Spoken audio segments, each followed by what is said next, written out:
नमस्कार प्यारे साथियों, स्वागत है आपका आपके अपने YouTube चैनल स्वदेश एकेडमी के इस ऑनलाइन मंच पर। मैं एन चौबे, आपका मैथ्स गुरु, यूपी बोर्ड 2025 में हाई स्कूल की परीक्षा देने वाले सभी रणबांकुरों योद्धाओं को सलाम करता हूं, उनका अभिनंदन करता हूं। आते हैं हम लोग, जैसा कि आपसे वादा किए थे और उस वादे के अनुसार चैप्टर 1 हम लोग पढ़ चुके हैं। प्लेलिस्ट में पूरी कहानी मौजूद है, आप उसको देख लीजिएगा। चैप्टर 1 में 1.1 के आधार पर जो 2024 की बोर्ड परीक्षा में क्वेश्चंस आए थे, उनको हम लोगों में से कुछ क्वेश्चन को प्रैक्टिस सेशन में लेकर के आए हैं, ताकि आपको देखिए पढ़ना अलग बात होती है और जानकारी होना अलग बात है। जानकारी के आधार पर क्वेश्चन करना अलग बात है और एग्जामिनेशन हॉल के प्रेशर भरे माहौल में सवाल करना सबसे अलग बात है। इन्हीं सबसे अलग बात को आपके अंदर कैसे समावेशित किया जाए, इसके लिए ये क्लास लेकर के आए हैं, प्रैक्टिस सेशन को लेकर के आए हैं। तो पूरे वीडियो को देखिएगा बड़े आराम से। चलते हैं पहले सवाल में। यदि 65 और 117 के HCF को 65P - 117 के रूप में व्यक्त किया जाए तो P का मान क्या होगा? दोस्तों, कई बच्चों की समस्या होती है लैंग्वेज वाले लंबे लंबे सवाल। इन सवालों को देख करके उनके हाथ कांपने लगते हैं, तो ऐसे सभी विद्यार्थियों के लिए मैं हमेशा खड़ा मिलूंगा। इन सवालों से कैसे पार पाना है, हमेशा का ध्यान रखिएगा। एक तरीका RLCI मेथड। RLCI मेथड क्या है? RLCI तो read lines collect information. Read, R मतलब रीड, L मतलब लाइंस और C मतलब कलेक्ट, I मतलब इंफॉर्मेशन। अर्थात लाइंस को पढ़िए और सूचनाओं का संग्रह करिए। लाइंस पढ़ते जाइए और सूचनाएं जो इंफॉर्मेशन मिले उनको लिखते चलिए। जैसे कहा गया 65 और 117 के HCF, इतना सुनते ही 65 और 117, देखो पहाड़े याद करो। टेबल्स याद रखना बहुत जरूरी है, मैंने कल टारगेट दिया था। अब पहाड़े जिनको याद है वो लिखते ही समझ गए कि इनका HCF 13 होगा, क्योंकि ये दोनों 13 के पहाड़े में आते हैं। 13 × 5 = 65, 13 × 9 = 117, 13 × 3 × 3। अब HCF की बात करेंगे तो 13 आ गया। यानी आपने पढ़ा कि यदि 65 और 117 के HCF 13 को 65P - 117 के रूप में व्यक्त किया जाए, अच्छा, यानी हमारा HCF 13 है और सवाल में इसी HCF को इस राक्षस के रूप में व्यक्त किया हुआ है। ये राक्षस है, यानी हमारा HCF 13 बराबर राक्षस 65P - 117। तो P का मान क्या होगा, यह हमको निकालना है। तो ये गणित का अंक, यानी गणित की संख्या एक तरफ, तो 13 + 117 बराबर 65P। तब तक ये जुड़ चुके होंगे। 130 नीचे ये 65P है जनाब, इन दोनों के बीच में गुणा का रिश्ता है, तो P को निकालना है तो इसको अकेला छोड़ दो, 65 नीचे चला आएगा, तो 130/65, अर्थात P बराबर आ गया 65 दूना 130। तो P बराबर 2 आंसर आ गया। ऑप्शन नंबर बी आपका उत्तर होगा। रीड लाइंस कलेक्ट इंफॉर्मेशन, इनको पकड़ के चलिएगा, ठीक है। 65 दूना 130 डायरेक्ट नहीं काट पा रहे हैं, कोई बात नहीं, आप अलग से काट दीजिएगा। उसके लिए मैं इसको मिटा दे रहा हूँ, रीड लाइंस कलेक्ट इंफॉर्मेशन को। तो आपको काटना भी सिखा दूं, कोई टेंशन नहीं। कैलकुलेशन तो आपका वर्क है। सर हम नहीं काट पाते हैं 130/65, डायरेक्ट 5 से काटो। 5 एकम 5, 5 तिहाई 15, 5 दूना 10, ठीक है, 5 छक्की 13 दूना 26 नहीं आएगा तो समस्याओं का बादल आपके ऊपर मंडराएगा, ठीक है। इनको ध्यान रखना, 13 दूना 26, तो 65 दूना 130 मैंने डायरेक्ट काटा था। चलिए इस सवाल का उत्तर आप कमेंट बॉक्स में रखेंगे, ठीक है। ये AW है इस सवाल का उत्तर, जो कि पढ़ाया हुआ है, आसान सवाल है। तो इस सवाल का उत्तर आप कमेंट बॉक्स में प्लेस करेंगे, तो ध्यान रखिएगा। मैं तीसरा बता रहा हूँ, 148/185 का सरलतम रूप, simplified form, simplest form of 148/185। देखिए मेरे भाई, मैथ्स एकमात्र ऐसा कार्यक्रम है, ऐसा सब्जेक्ट है जिसमें 20 MCQ भी आते हैं, तो उसमें भी आपको सॉल्व करना पड़ता है। बाकी में केवल आपको पढ़ के उत्तर बताना है, यहाँ पर उसको भी सॉल्व करना है। तो मैं अपनी तकनीक से आपको वादा करता हूँ कि मेरी तकनीक को फॉलो करना शुरू करिएगा तो 20 MCQ में से 4 से 5 ऐसे प्रश्न आ जाएंगे जिनमें आपको कलम उठाने की आवश्यकता नहीं पड़ेगी। तो वहां पर समय बचाएंगे और उस बचे हुए समय को आप बड़े प्रश्न में लगाएंगे तो आपका नंबर अच्छा आ जाएगा। इसको कहते हैं टाइम मैनेजमेंट ड्यूरिंग एग्जामिनेशन। तो इसको पकड़ के चलना है। जैसे कह दिया 148/185 का सरलतम रूप है। अब आपको सोचना नहीं है, टेंशन नहीं लेना है। नीचे 5 है, 5 से कटने वाला कार्यक्रम यानी नीचे वो होगा जो 5 से कटेगा। तो भैया 5 और 5 यहीं पर है, 4 से ये कभी कट नहीं सकता है, 7 दूना 14, 4 आया नहीं कट सकता है, खत्म कहानी। अब या तो वो या तो ये, तो 4 से ये कटेगा कि 7 से ये कटेगा, देख लीजिए। तो 7 दूना 14, 8 7 से कटता नहीं है, मतलब हो गया उत्तर। कुछ नहीं करना है, कलम आपने चलाया नहीं, आपका उत्तर आ गया। अब अगर मान लीजिए कुछ विद्यार्थी कलम से करना चाहते हैं तो ध्यान रखिएगा, ये 37 के पहाड़े में आता है। 37 चौका 148 और 37 पचे 185। अब आप ही बताइए कि क्या 37 का पहाड़ा आपको याद होगा?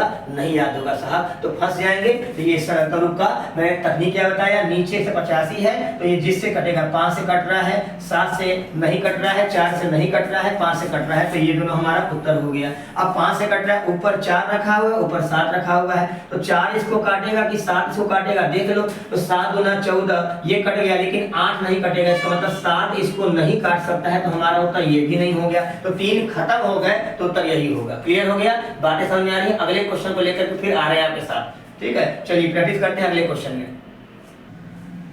चलिए चलते हैं अगले सवालों की श्रृंखला में, जो चौथा पांचवा के सामने है। चौथा सवाल है आपका, फिर से एमसीक्यू है। परिमेय संख्या होगी √2, √3, √9, √7। तो आपने देखा होगा डे 1 के कॉन्सेप्ट वाली क्लास में मैंने आपको बताया था कि जो रूट से बाहर आ जाएगा, जो नैनी जेल से इसकी जमानत हो जाएगी, जो बाहर आ जाएगा वो परिमेय संख्या होगा, अदरवाइज वो अपरिमेय होगा। ठीक है? तो √2 बाहर नहीं आ सकता है, √3 बाहर नहीं आ सकता है, √7 बाहर नहीं आ सकता है, तो ये तीनों आपके अपरिमेय है। क्या है? अपरिमेय है। तो इसका मतलब 3 अपरिमेय है, तो निसंदेह चौथा वाला परिमेय होगा, क्योंकि √9 का मतलब है वह 3 के रूप में बाहर आएगा, क्योंकि √9 को आप लिख सकते हैं 3 गुणे 3, और अगर अंडर रूट में कोई संख्या डबल बार लिखी है तो रूट और वह संख्या डबल बार गायब होकर एक बार मुक्त होकर आजाद हो जाती है। यानी अगर आपसे जितने भी कमजोर बच्चे हैं √a × a पूछा जाए तो वो a होगा, √10 गुणे √10 होगा तो बाहर 10 आ जाएगा, √5 गुणे 5 का वैल्यू 5 आ जाएगा, रूट में कौवा गुणे कौवा होगा तो बाहर कौवा निकल जाएगा, रूट पंखा गुणे रूट पंखा का मतलब पंखा हो जाएगा। Line clear? √2 × 2 तो आपका 2 बाहर निकल जाएगा। उम्मीद करते हैं ये कॉन्सेप्ट समझ में आ गया होगा। रूट में a × a रहेगा तो बाहर a निकलेगा, वह रूट से आजाद हो जाएगा। कोई समस्या बच्चा नहीं। चलते हैं अगले सवाल की ओर। आइए अभाज्य गुणनखंड विधि द्वारा 2520 और 10530 का लौसा और मौसा प्राप्त करें। तो सबसे पहले हम लोग मौसा प्राप्त करते हैं, तो 2520 का अभाज्य गुणनखंड करते हैं। तो देखिए जरा, 2 एकम, ये 2 नंबर का सवाल है आपका, ये ऑब्जेक्टिव नहीं है, एमसीक्यू नहीं है। 2 एकम 2, 2 दूना 4, 2 छक 12, फिर 2 से करेंगे तो 2 छक 12, 2 तिहाई 6, फिर 2 से करेंगे 2 तिहाई 6, 2 एकम 2, 2 पचे 10, फिर 3 से करेंगे 3 एकम 3, यहाँ जो सुसहमत रह जाएगा, 3 एकम 3 करेंगे, 1 आप नोट डाउन करेंगे, 3 0 जा 0, ठीक है? 3 यहाँ 0 उतरेगा क्योंकि 1 में 3 से भाग नहीं लगता है। अब 15 अपने 5 उतारेंगे, 3 पचे 15, फिर 3 से कट जाएगा, 3 तिहाई 9, ठीक है? 3 पचे 15, 5 से कट जाएगा, 5 सत्ते 35। तो 2520 को आपने क्या लिखा? चलिए अब 10530 को आप लोग करते हैं, तो देखिए बड़ा, 2 से 2 पचे 10, ठीक है? 2 पचे 10 हो गया, 2 दूना 4 हो गया, 2 छक 12, 26 दूना 52, 2 पचे 10 हो गया, ठीक है? 5 से करेंगे तो 5 एकम 5, बड़े आराम से रिलैक्स होकर 5 5 10, 2 12 18, 3 से कट जाएगा, तो 3 से काट दीजिए, 3 से, ठीक है? 17 तिया 51, तो यहाँ जब पहाड़े आ रहे तो मजबूती से हो जाएगा, 17 तिया 51 हो गया, 3 पचे 15 हो गया, और फिर 3 पचे 15 हो गया, ठीक है? 5 5 10 17 18, फिर 3 से कटेगा, 3 पचे 15, 3 अठे 24, 3 पचे 15, फिर 3 से कटेगा, 3 दूना 6, सॉरी 3 एकम 3 आपका हो गया, 18 3 54 19 57, 3 एकम 3, ठीक है? आपका हो गया 3 27, 3 पचे 15। अब आपका फिर 3 से कटेगा, तो 3 छक 18, 3 पचे 15, 5 13 65, ये आपका कार्यक्रम हो गया। अब आपको मौसा निकालना है, आपने अभाज्य गुणनखंड प्राप्त कर लिया, अब मौसा निकालना है। तो 2520 को आपने क्या क्या लिखा? 2 कितनी बार है? 3 बार है, ठीक है?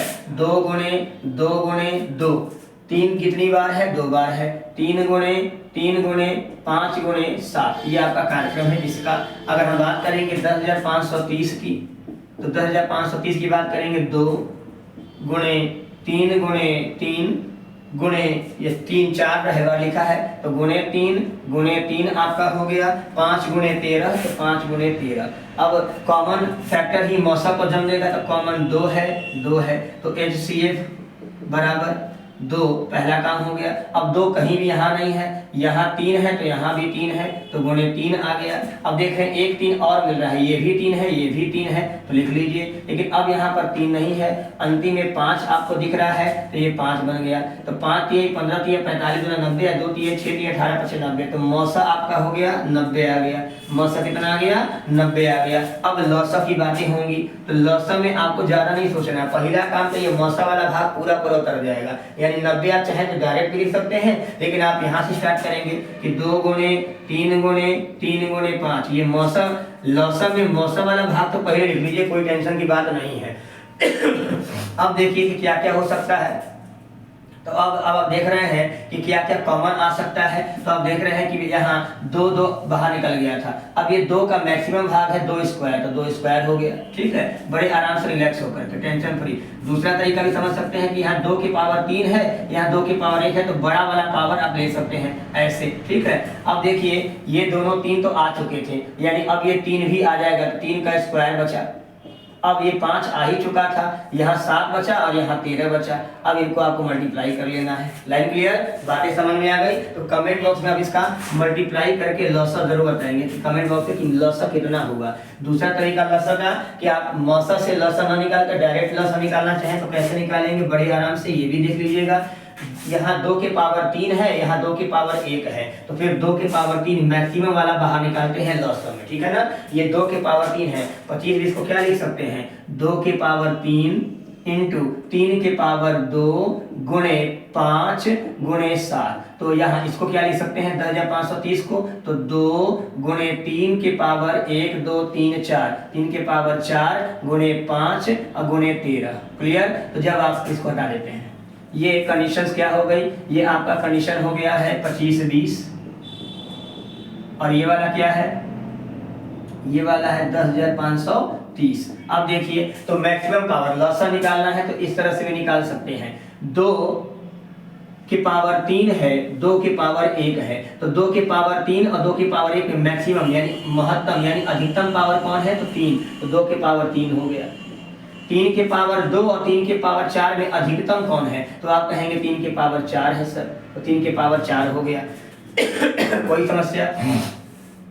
अब 5 5 मिल रहा है, एक ही पावर अधिकतम है और 7 13 मिल रहा है, 7 गुणे 13 हो गया। Line clear? अब आपको गुणा करना है तो गुणा करके आपको बताना है कि एलसीएम का वैल्यू कितना आएगा। Line clear? ये 13 है, ध्यान रखिएगा। Thank you, all the best, take care, खुश रहें। तो आपने देखा होगा कि 1.1 पर इतने क्वेश्चंस की प्रैक्टिस भी हो गई। हम लोग अब मिलेंगे अगली क्लास में 1.2 सिद्ध करें कैसे परिमेय संख्या कैसे अपरिमेय संख्या होती है। ठीक है, thank you, all the best, take care, खुश रहें।